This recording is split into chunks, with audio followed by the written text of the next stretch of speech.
স্বার্থপর ছবির সাফল্য যেন টলিউডে নতুন করে আমায় অভিনেতা প্রমাণ করলো, দাবি কৌশিকের। কেন এমন বক্তব্য কৌশিকের, চলুন জেনে নেওয়া যাক। পরিচালকদের ভাবাচ্ছেন কৌশিক সেন। কখনো ছোট পর্দায় সমু সরকারের সঙ্গে অসমবয়সী জুটি তার, কখনো কোয়েল মল্লিকের বিপরীতেও উজ্জ্বল অভিনয় গুণে। খুব শিগগিরই তাকে দেখা যাবে প্রিয়াঙ্কা সরকারের বিপরীতে।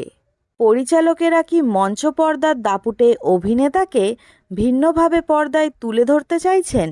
উল্টোরথ ছবিতে তার আর প্রিয়াঙ্কার জুটি প্রসঙ্গেই এই প্রশ্ন। তখনই কৌশিক বলেন, বিষয়টি তা নয়।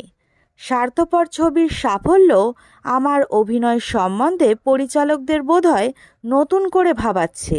আমার অভিনয় ওদের ভালো লাগছে। আমিও বোধহয় নিজেকে আবার প্রমাণ করতে পেরেছি। কয়েক দশকের খ্যাতনামীকেও নিজেকে প্রমাণ করতে হয়। শুনে মৃদু হেসে জবাব দিয়েছেন, অভিনেতাদের এটাই জীবন। প্রত্যেক ছবিতে, প্রত্যেক দৃশ্যে নিজেদের প্রমাণ করতে হয়। জনপ্রিয় বা খ্যাতনামীরাও বাদ পড়েন না এ থেকে। শুধুই পরিচালক নন, দর্শকও তাকে বুঝি নতুনভাবে চিনেছেন। কৌশিকের মতে তারই ধারাবাহিকতা থাকছে অনির্বাণ চক্রবর্তীর উল্টো রথে। আগের ছবিতে কোয়েল আর আমি বোন দাদা, সেখানে রোম্যান্সের ছিটেফোঁটাও ছিল না। এই ছবিতে প্রিয়াঙ্কা বিপরীতে থাকলেও ও বয়সে ছোট, এটা বিষয় নয়। বিষয় ওর একটি পরিবারের সঙ্গে জড়িয়ে যাওয়া। এক পরিবারের দাদু বাবা ছেলের বাস, সেই পরিবার নারী বর্জিত।